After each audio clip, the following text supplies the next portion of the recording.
Hello, it is the 11th of October 2024. Welcome to Rogue Insights. Today we're wondering, why on earth is Israel attacking UNIFIL peacekeepers, UN peacekeepers located in Lebanon? We're going to get into that soon, but if you enjoyed the video, please subscribe, drop us a like, share this with a friend, leave us a comment. We'd be very interested in hearing your thoughts on our hypothesis. But let's get down to brass tacks. Since Israel began its ground invasion of Lebanon about a week and a half ago, Israel has engaged into many military incursions into southern Lebanon. Cross-border rockets attacks by Hezbollah have also occurred. There's been tense street fighting. And UN peacekeepers with the United Nations Interim Force in Lebanon, also known as UNIFIL, have basically found themselves in the crosshairs. During this time, two separate incidents, one on the 10th and one on the 11th of October, have occurred where the Israelis have attacked UN peacekeepers.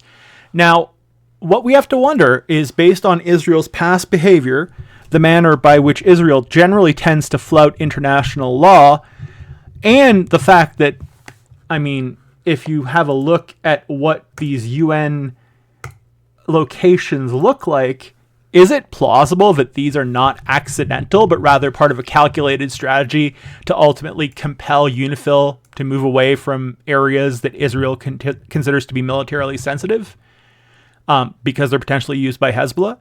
This would not be unprecedented because of Israel's history of not only flouting international law, but also targeting peacekeepers directly. So we're going to talk about that. You should check out the book in the description, War and Peacekeeping, A Brief History by William Dirch. Great discussion of military pressure on peacekeeping forces and the very delicate line these brave soldiers have to face. But let's talk about UNIFIL for a second. UNIFIL was created in 1978 after Israel's first major incursion in Lebanon, and its initial mission was basically to confirm that Israel had withdrawn all its forces from Lebanon and to help in restoring stability. After the 2006 Israeli invasion of Lebanon, UNIFIL's mandate was basically expanded by UN Security Council 1701 to monitor the cessation of hostilities, the ceasefire, to support the deployment of actual Lebanese armed forces, government troops to southern Lebanon, and to prevent unauthorized armed groups from operating near the Blue Line. The Blue Line being the kind of line of demarcation from which it operates. As of September 2024, UNIFIL is made up of approximately 10,058 troops from 50 countries. Indonesia and Italy currently have the largest contingents. Peacekeepers are stationed across 50 bases, across 1,060 square kilometers. And as I've mentioned, this is an Irish base. This is an observation post. This is another observation post / small base. This is an observation tower. They are very clearly marked and they are very distinctive. And these are static locations that are well known to Israeli troops. And UNIFIL has made it clear that it was not moving. So, the force, which includes infantry units, engineering detachments for demining, and a maritime component tasked with patrolling the Lebanese coastline, is there to maintain peace. And peacekeepers are protected by international law, notably the Geneva Conventions, which classify intentional attacks on peacekeepers as war crimes. Resolution 1701 reinforces this even further by stipulating that UNIFIL's positions and activities absolutely must be respected by all parties. That means Israel, Lebanon, Hezbollah, etc. Any violation of this, including by a UN member like Israel, would not only breach the resolution, but breach international law. And UNIFIL already has it tough. While it's succeeded in basically reducing large-scale conflict in the region, it struggled to prevent smaller-scale hostilities and Hezbollah rearming. So, in spite of its mandate, the force doesn't really have the authority to disarm Hezbollah with its extensive network of bunkers, tunnels, and weapons caches, and it doesn't have the capability or mandate to do so. Israel has long claimed that UNIFIL is ineffective, but at this point, we are seeing a degree of escalation on the part of the Israelis that is historically unprecedented. And so let's get into these two incidents, one yesterday on October 10th and one today on the 11th. The October 10th incident occurred in Naqoura. An Israeli Merkava tank, which is their current main battle tank, fired at an observation tower. Again, we're talking something that looks like this. at UNIFIL's headquarters in Naqoura. 2 Indonesian peacekeepers were injured by shrapnel. The strike also damaged communications infrastructure and vehicles. Israeli officials stated, and I have to say I don't believe this for a second, that their military action was targeting suspected Hezbollah activity near the UN facility, but as usual, the Israelis failed to present any evidence to substantiate the claim. The tower was clearly marked as a UN position, like the one I'm showing you on the screen right now, and it makes it rather implausible that this was accidental targeting.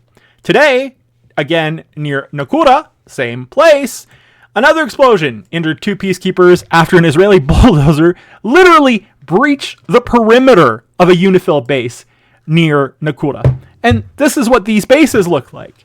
Second incident in 2 days. This looks like a pattern. This doesn't look like an aberration. These were both on locations marked as UN facilities, and there was no evidence presented by the Israeli government or the IDF to suggest that Hezbollah was present in any of these areas at the time.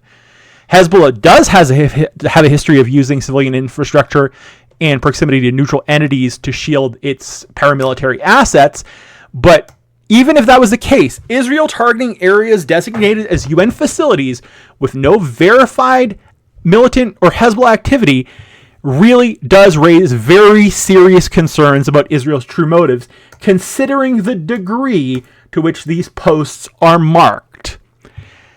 These repeated strikes, in my opinion, are part of a strategy to basically force UNIFIL to either relocate or completely withdraw, as the Israelis have requested, from the area, because Israel is likely seeking to limit UNIFIL's ability to monitor its military movements and record ceasefire violations. That would give it a lot more operational flexibility in terms of targeting Hezbollah, which it might be creating by attacking these peacekeepers writ large. And Israel has an absolute history of challenging international norms when it comes to military engagements. During the 82 Lebanon War, the IDF would consistently cross UN-designated boundaries, ignore UN resolutions calling for ceasefires. In the 2006 conflict, Israeli forces struck multiple UN positions. This produced several peacekeeper casualties. The most infamous of these was the bombing of a UN observation post in Kiam, which actually killed 4 UN peacekeepers. Killed. So despite the UN providing Israel with the exact coordinates of the position, which it has for all of these that were just struck, this led to accusations that Israel was purposefully disregarding international law, and Israel, as per usual, claims its actions represent legitimate self-defense, even though there's no indication they were under attack by the UNIFIL peacekeeping forces under Article 51 of the UN Charter in dealing with threats by Hezbollah. But legal experts basically suggest that when this is applied to peacekeeping positions, especially when they are known and there is no evidence of imminent threat, this is an absolute misuse and abuse of international law. Check out War and Peacekeeping, a brief history down in the description, and you can read more about that. It would seem that the Israelis are actually targeting peacekeepers as a strategic tactic, and there's evidence that Israel is leveraging these strikes to push UNIFIL out of these high-value areas to reduce international oversight and to basically do what it wants, as it does elsewhere. By making it untenable for peacekeepers to remain, Israel could basically limit all external monitoring and do whatever it wants. There's extensive precedent for parties doing this in the Bosnian Wars, in the 2006 Israeli invasion of Lebanon, and beyond. And in this context, it's important to recognize that Israel did request that UNIFIL relinquish these positions and move out, but UNIFIL, as per its UN mandate, had refused to do so. Spokesperson Andreas Tenanti said that the force will stay in place until the situation becomes quote-unquote impossible to operate. They have a duty to uphold Resolution 1701, which trumps any Israeli claim to operational security. And there's naturally been significant diplomatic backlash from the countries that are contributing UNIFIL. Italy, France, Indonesia, etc. Italian Defense Minister Guido Crosetto described the strikes as a quote-unquote grave violation and is already calling for a formal investigation into whether Israel is, as it has in the past, deliberately targeting peacekeepers. This is tied to a growing diplomatic rift over how Israel is handling the conflict and is escalating in southern Lebanon. Basically, Israel has never really faced meaningful legal ramifications because it's consistently protected by the U.S. veto in the UN Security Council. But if ever an investigation was to conclude that the strikes were intentional, Israel could theoretically face legal and diplomatic consequences.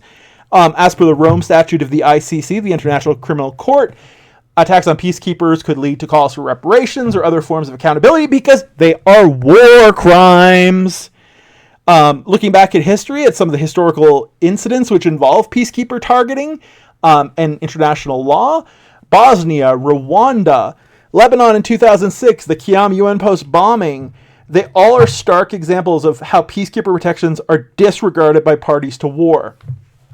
So even though the Geneva Convention provides very clear protections for peacekeepers, enforcing any of this is challenging because state actors can claim self-defense like Israel's doing, and when they're backed up like by the US, as this is the case with Israel, there's literally no recourse. So that said, should it be established that Israel is using military pressure to force UNIFIL out, and should this be tolerated by the Biden administration, it would set an incredibly dangerous precedent that would undermine the integrity of peacekeeping missions on a truly global basis, and this would likely embolden other states to engage in very similar practices and erode all established norms surrounding the protection of neutral forces like peacekeepers.